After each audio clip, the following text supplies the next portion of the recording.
এই বিষয়টা নিয়ে যখনই ভাবছি বা মাথার মধ্যে এই বিষয়টাই আসছে যে হয়তো এখনও আমরা পরাধীন আছি, স্বাধীন হয়নি ভারতবর্ষ। যে বীর বিপ্লবীরা রক্ত ঝরিয়ে এ ভারতবর্ষকে স্বাধীন করেছিল, তাদের সেই রক্ত, তাদের সেই বলিদান, তাদের সেই আত্মত্যাগ মনে হচ্ছে বৃথা হয়ে গেছে। দেখুন, বর্তমানে কেন্দ্রে বিজেপি সরকার, তারা সর্বপ্রথমে বাংলাকে বিভিন্নভাবে বঞ্চিত করেছে, বিভিন্নভাবে বাংলাকে পিছিয়ে দিতে চেয়েছে। বাংলার যুক্তরাষ্ট্র পরিকাঠামো অনুযায়ী 100 দিনে কাজের টাকা দেয়নি, আবাস যোজনার টাকা দেয়নি, বাংলার মানুষের পেটে লাথ মারার চেষ্টা করেছে। আমি তো অনেক দূরের ব্যাপার এসে গেল, আমার যে নামটা এসেছে সেটা অনেক দূরের। নোবেলজয়ী অর্থনীতিবিদ অমর্ত্য সেন, যার পায়ে হাত দিয়ে প্রণাম করলে আমরা নিজেদেরকে ধন্য বলে মনে করি, তার নামে নোটিশ। তার কারণ কি? কারণ একটাই, সে বিভিন্ন সময়ে বিভিন্ন ক্ষেত্রে মাননীয় মুখ্যমন্ত্রী মাননীয় মমতা বন্দ্যোপাধ্যায় বাংলার যে উন্নয়ন করেছেন, বাংলাকে যে এগিয়ে নিয়ে গেছেন, তার শুভকামনা করেছেন, তার সাপেক্ষে কথা বলেছেন। এটাই তার অপরাধ। আমাদের বীরভূম জেলার সাংসদ শামিউল ইসলাম, তার নামে নোটিশ। তার কারণ কি?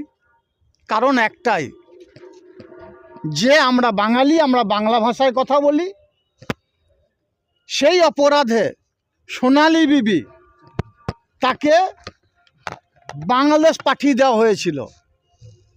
আমাদের রাজ্যের মাননীয় মুখ্যমন্ত্রী মাননীয় মমতা বন্দ্যোপাধ্যায় এবং তৃণমূল কংগ্রেস দলের সেনাপতি যুবরাজ অভিষেক বন্দ্যোপাধ্যায়ের নির্দেশে শামিউল ইসলাম, যেহেতু পরিযায়ী উন্নয়ন যে বোর্ড, সেই বোর্ডের চেয়ারপারসন আছেন, তিনি তদবির করে সোনালী বিবিকে তার নিজের বাড়িতে, নিজের গৃহে ফিরিয়ে দিয়েছেন। এটাই তার অপরাধ।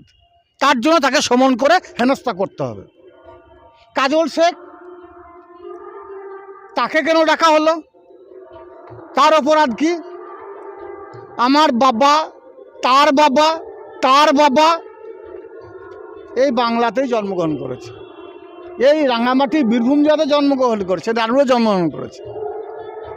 বামফ্রন্টের জগদ্দল পাথরটাকে হাঁটাতে গিয়ে আমি আমার 2 দাদাকে হারিয়েছি, বাবাকে হারিয়েছি।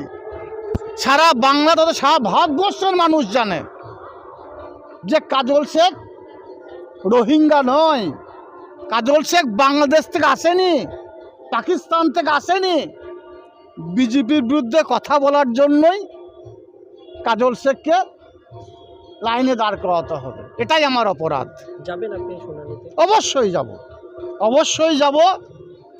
নির্বাচন কমিশনের যে ডাক, সেই ডাকে সাড়া দেবো।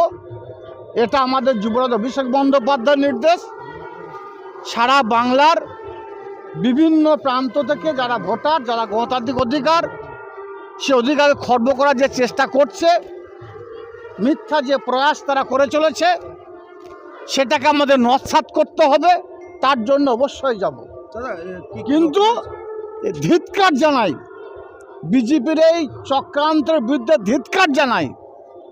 তারা যেভাবে সারা বাংলার মানুষকে অপদস্থ করতে চাইছে, সারা বাংলার মানুষকে বিভিন্ন সময়ে নোটবন্দির নাম করে বিভিন্নভাবে চক্রান্ত করে লাইনে দাঁড় করিয়েছে, এর যোগ্য জবাব মানুষ 2026-এ নির্বাচন দেবে।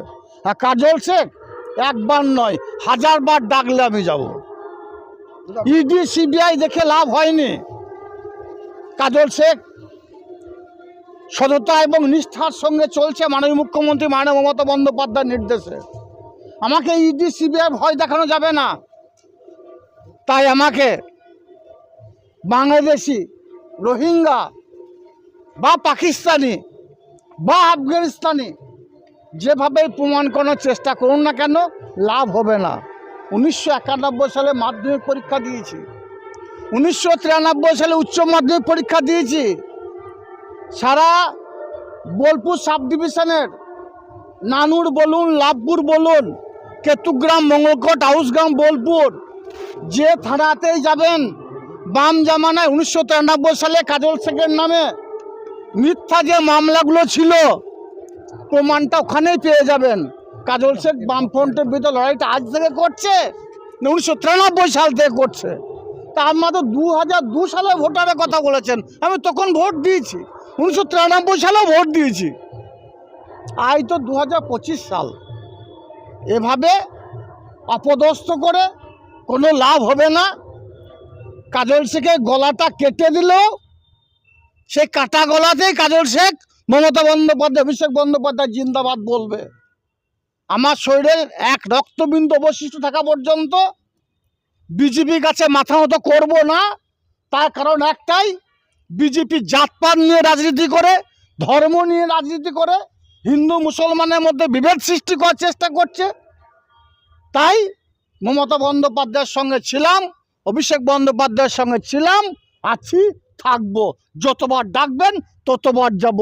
ইডি সিবিআই নিয়ে আসুন, কেন্দ্রীয় এজেন্সি নিয়ে আসুন, আমেরিকা থেকে ভাড়া করে নিয়ে আসুন, অন্য দেশ থেকে নিয়ে আসুন, লাভ হবে না। কাজল শেখের মতো মমতা বন্দ্যোপাধ্যায়ের হাজার হাজার সৈনিক যারা আছে তারা লড়াই সংগ্রাম করতে প্রস্তুত আছে।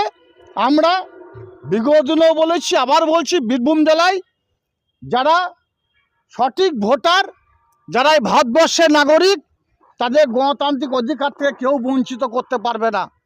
তাদের পাশে আমরা আছি। মমতা বন্দ্যোপাধ্যায়ের সৈনিকেরা আছে, অভিষেক বন্দ্যোপাধ্যায়ের সৈনিকেরা আছে। আমরা সব সময়ের জন্য তাদের পাশে সহযোগিতার হাত আমরা বাড়িয়ে দেবো এবং প্রত্যেকটি মানুষকে তারা যেন ভোটাধিকার অধিকার প্রয়োগ করতে পারে সেটা সুনিশ্চিত আমরা করব। দাদা, নথি কি চেয়েছে? এখনো পর্যন্ত বুঝতে পারিনি কি নথি চেয়েছে। আমার বাবার নথি, না তার বাবার নথি, না তার বাবার নথি। 14 গোষ্ঠীর যে নথি চাইবে সেই নথি আমার কাছে আছে। সব নথি সঙ্গে করে নিয়ে যাব।